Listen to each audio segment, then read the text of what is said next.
My family planned a Christmas trip and forgot to tell me. I only found out because my niece mentioned the cabin. I found out my entire family had planned a Christmas trip without me because my 8-year-old niece let it slip about the cabin with the hot tub. I'm 29, and I've always been the afterthought, the oops baby. My siblings are all more than a decade older than me, and by the time I came along, my parents had basically clocked out of parenting. By the time I was forming real memories, my brother and sisters were teenagers living their own lives. Growing up, they missed everything. Every school event, every choir performance I begged them to come to. We're busy. We already have plans. It's just a little kid's recital. I still remember standing on stage scanning the audience for a familiar face and finding no one. Eventually, I stopped asking. I quit singing altogether and buried myself in computers instead. That actually paid off. I work in IT now, managing a team of 15. Servers don't stop crashing for the holidays, so I've missed plenty of family events over the years. But here's the thing. They never asked me to come. They just assumed. We figured you were working. Those 5 words have been their default for as long as I can remember. The one thing I thought was sacred was Christmas Eve dinner. No matter how late work ran, I'd show up. It wasn't much, but it was mine. The only ones who seemed truly glad to see me were my nieces. To them, I'm the fun uncle who sneaks them extra dessert and actually listens when they talk about their favorite YouTubers. Last week, I stopped by my parents' house.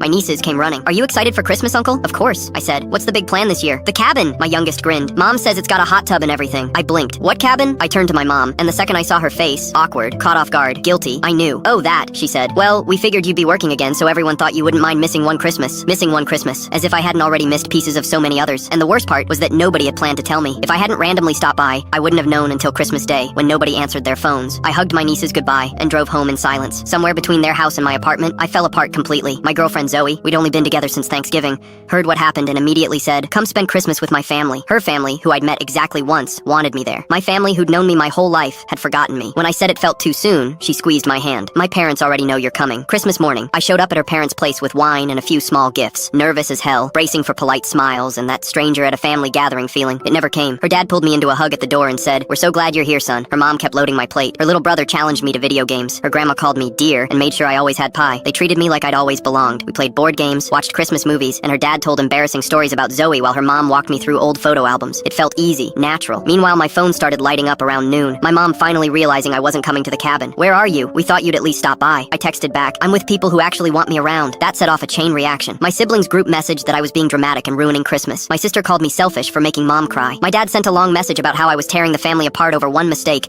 and should be ashamed. One mistake, as if forgetting to invite their own son to Christmas was just an oops. As if 29 years of being treated like an inconvenience could be summed up that way. I turned my phone off and went back to the table, where they were already folding me into their inside jokes. Later, Zoe's dad asked me to help with something in the garage. Out there, he stopped and looked at me. "You know, son, family is the people who show up for you. Blood just means you started in the same place. Don't ever feel guilty for choosing people who choose you back." I nearly cried on the spot. This man who barely knew me had given me more in one day than my own father had in 29 years. My family's still angry. They say I'm ungrateful, that I'm punishing them over one oversight. But it was never one oversight. It was a lifetime of being forgotten. Best Christmas I've ever had.